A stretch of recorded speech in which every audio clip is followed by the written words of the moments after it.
Hello everyone and welcome to selection Bharat. आजकल आप अपने सोशल मीडिया या फिर यूट्यूब पर यही इमेजेस देख रहे होंगे जिसमें किस तरह से यूएस और इजराइल ने मिलकर ईरान पे हमला किया, जिसमें उनके सुप्रीम लीडर अली खamenei की डेथ हो गई और उन्हीं के साथ उनकी डॉटर और उनकी वाइफ की भी डेथ यहाँ पे कंफर्म की गई है। तो आइए हम समझें कि आखिर ये कॉन्फ्लिक्ट किस जगह से शुरू हुआ और कहाँ तक पहुँच गया, जिसने ऑलमोस्ट आधी से ज़्यादा दुनिया को अपनी चपेट में ले लिया। यानी आधे से ज़्यादा पॉपुलेशन पूरे वर्ल्ड की इस इंसिडेंट से, इस वॉर इवेंट से इफ़ेक्ट हो रही है। और हम ये भी समझेंगे कि आखिर इंडिया पे इसका क्या इम्पैक्ट पड़ने वाला है। क्या इंडिया पे कोई भी इम्पैक्ट नहीं होगा, क्योंकि ये तो यूएस और इजराइल और ईरान के बीच की बात है। देखिए, ऐसा बिल्कुल नहीं है। तो इस वीडियो में हम सारे ही फैक्टर्स को समझने वाले हैं, तो इस वीडियो के अंत तक ज़रूर देखिएगा। और अगर आपने अभी तक हमारे चैनल को सब्सक्राइब नहीं किया है तो ज़रूर से कर लीजिए। चलिए वीडियो को शुरू करते हैं। देखिए, बात करते हैं कि आखिर जो यूएस और इजराइल है उन्होंने ईरान पे अटैक क्यों आखिर किया क्यों। देखिए, यूएस और ईरान के बीच में अगर आपने एक बात सुनी है न्यूक्लियर फैसिलिटीज़ के बारे में। देखिए, हर एक कंट्री को न्यूक्लियर डेवलप करने की परमिशन यहाँ पर नहीं है। एक न्यूक्लियर सप्लाई ग्रुप बनाया गया है, ठीक है, जिसमें टॉप 5 वो कंट्रीज़ हैं जिनके पास जो डेवलप न्यूक्लियर वेपन्स हैं वो है। और वो ये इंश्योर करना चाहते हैं कि इस तरह का खतरनाक वेपन जो कि ह्यूमन लाइफ को डिस्ट्रक्ट कर सकता है, बिल्कुल वाइप आउट कर सकता है अर्थ से, इस न्यूक्लियर वेपन का कहीं भी गलत इस्तेमाल ना हो। तो वो एक चेक और बैलेंस रखते हैं इस चीज़ के ऊपर कि आखिर जो न्यूक्लियर वेपन है या फिर यूरेनियम है, जो एक फ्यूल है न्यूक्लियर वेपन को डेवलप करने की प्रोसेस में, तो उसका रेगुलेशन यहाँ पे किस तरह से कंट्रोल किया जाए। इस कॉन्फ्लिक्ट के पीछे मेन वजह तो देखिए यही बताई जा रही है कि ईरान का जो न्यूक्लियर प्रोग्राम है, यूएस का स्टैंड ये रहा है कि ईरान को न्यूक्लियर वेपन्स नहीं डेवलप करने चाहिए, जबकि ईरान का ये कहना है कि न्यूक्लियर प्रोलिफरेशन ट्रीटी, यानी उसने एक न्यूक्लियर प्रोलिफरेशन ट्रीटी यहाँ पे साइन की है जिसके अंदर वो सिविलियन यूज़ के लिए न्यूक्लियर टेक्नोलॉजी का यूज़ कर सकता है। तो आइए देखिए, समझते हैं ये पूरा इशू शुरू कैसे हुआ। सबसे पहले यूएस ने खुद तो न्यूक्लियर वेपन डेवलप किया, बट उसने ये बैन लगा दिया कि ईरान न्यूक्लियर वेपन्स को डेवलप बिल्कुल नहीं कर सकता। तो इसी प्रोसेस के चलते 2015 में एक न्यूक्लियर डील साइन हुई जिसके अंदर यूएस, यूके, फ्रांस, रशिया और चाइना ये सभी शामिल थे। इस डील में ये तय हुआ था कि जो ईरान है, ईरान सिर्फ जो पीसफुल पर्पस है यानी एनर्जी क्रिएशन के लिए यहाँ पे न्यूक्लियर एनर्जी का यूज़ करेगा, जिसमें सिर्फ जो इनरिचमेंट की जाती है यूरेनियम की, उसे सिर्फ 3.67% तक यहाँ पे लिमिट कर दिया गया। और अगर क्वांटिटी की बात करें तो सिर्फ 300 केजी तक यहाँ पे वो स्टॉक पाइल रख सकता था। देखिए, ये दोनों जो प्रॉमिसेस थे ईरान ने तो अपने फुलफिल किए, यहाँ तक कि उसने जो इंटरनेशनल एटॉमिक एनर्जी एसोसिएशन है उसको इंस्पेक्शन के लिए भी अलाउ कर दिया, यानी जब भी वो चाहें वो इंस्पेक्शन के लिए आ सकते हैं और ये इंश्योर कर सकते हैं कि ईरान आखिर यूरेनियम इनरिचमेंट कितनी कर रहा है, क्या वो एक सर्टेन लिमिट से ऊपर जा रहा है। और इसके बदले में ईरान ने ये चाहा कि यूएस जितने भी उसने ईरान पे सैंक्शन लगाए उन सभी को विड्रॉ करे। पर देखिए, पहले ट्रम्प थे, अपने जो उनका फर्स्ट ईयर था उस टाइम पे ये डील हो रही थी। ट्रम्प के बाद फिर बाइडन पावर में आए, बट बाइडन ने भी ये जो इन्होंने यहाँ पे इतने सारे सैंक्शंस लगाए हुए थे ईरान के ऊपर, उन्हें अपलिफ्ट नहीं किया। और ट्रम्प के सेकंड टर्म में पावर में आने के बाद ट्रम्प ने ये सैंक्शंस और ज़्यादा बढ़ा दिए। क्योंकि ट्रम्प ने, यूएस ने अपना कोई भी प्रॉमिस फुलफिल नहीं किया, इसी के चलते ईरान ने भी इस डील से यहाँ पे विड्रॉ कर लिया और उन्होंने अपनी जो पावर फैसिलिटी थी उन्हें लो इनरिचमेंट के बजाय अब बढ़ाना शुरू कर दिया।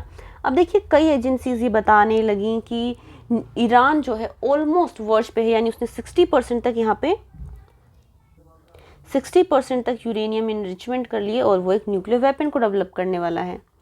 देखिए, इसी के चलते फिर यूएस और इजराइल ने मिलकर ईरान के ऊपर अटैक कर दिया और उसी अटैक में जो वहाँ के मेन लीडर थे उनकी भी डेथ हो गई।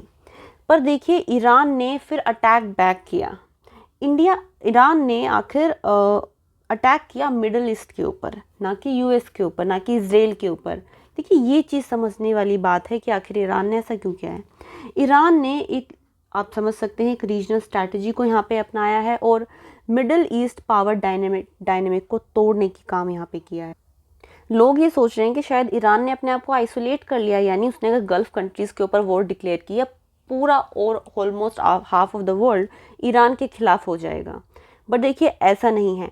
ईरान ने यूएई, कतर या फिर अबू धाबी पर अटैक करके सबसे पहली जो चीज़ की है वो इंटरनेशनल एविएशन को डिस्टर्ब किया है, यानी जो कि एक मेजर पार्ट यहाँ पे प्ले करता है, स्ट्रेटेजिक लोकेशन है एक। साथ ही साथ इसने वर्ल्ड ट्रेड को भी डिस्टर्ब कर दिया है। और उसका अगर हम तीसरे पॉइंट की बात करें तो अब यहाँ से इवैक्यूएशन चैलेंज भी फेस किए जाने लगे हैं। यानी अगर पूरे वर्ल्ड का इम्पैक्ट, पूरे इस जो ये वॉर अभी रिसेंटली शुरू हुई है, अगर इसका इम्पैक्ट पूरे वर्ल्ड पे होगा, यानी एयरलाइंस नहीं चलेंगी, ट्रेड रुक जाएगा। आपको पता है मिडल ईस्ट का जो ऑयल है वो पूरे वर्ल्ड में इम्पोर्ट होता है। तो अगर इस तरह से इतने बड़े ट्रेड डिसरप्शन होंगे तो यूएस के ऊपर भी इसका दबाव आएगा कि वो इस वॉर को सुलझाए, कोई पीसफुल ट्रीटी यहाँ पे साइन करे। इसीलिए ईरान ने यहाँ पर मिडल ईस्ट पे डायरेक्ट हमला कर दिया है। नेक्स्ट अगर हम बात करें ईरान और जो मिडल ईस्ट है उसके जो कल्चर की बात करें, देखिए हैं दोनों ही मुस्लिम कंट्री, बट दोनों के कल्चर में बहुत ही ज़्यादा डिफरेंस है। ईरान में पर्शियन लैंग्वेज बोली जाती है और जो बाकी अरब कंट्रीज़ है वहाँ पे अरेबिक लैंग्वेज बोली जाती है। यानी कल्चरली भी ये दोनों ही जो रीजन है एक दूसरे से बहुत ही ज़्यादा डिफरेंट है। ना ही ईरान जो अरब लीग है उसका मेंबर है, बल्कि जो बाकी की 70 स्टेट हैं वो इसका पार्ट हैं। अगर हम रिलीजन तौर पे बात करें तो ईरान एक शिया पावर है, जबकि बाकी स्टेट्स एक सुन्नी पावर को रिप्रेजेंट करती हैं।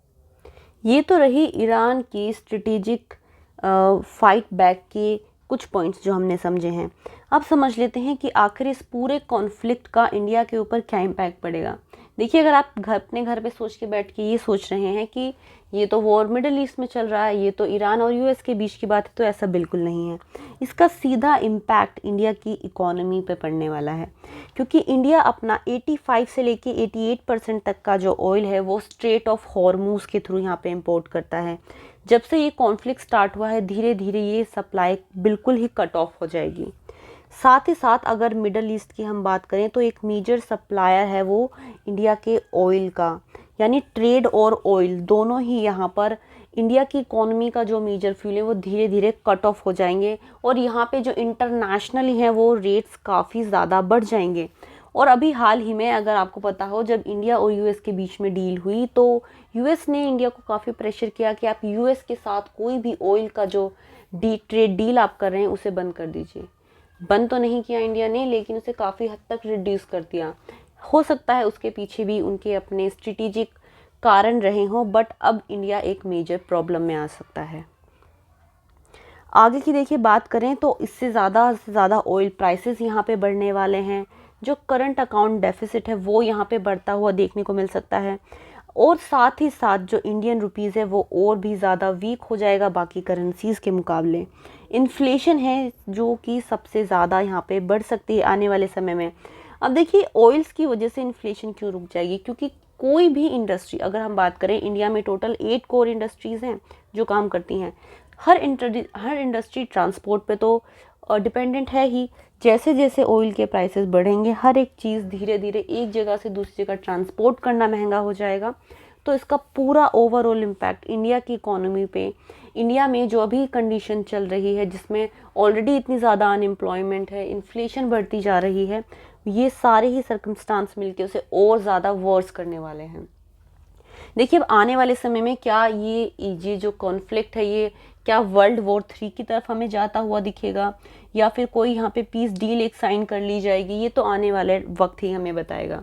बट आपकी क्या राय है इस पूरे कॉन्फ्लिक्ट को लेके और इसके इम्पैक्ट ऑन इंडिया को लेके? तो अपनी राय हमें कमेंट सेक्शन में कमेंट करके ज़रूर बताइए।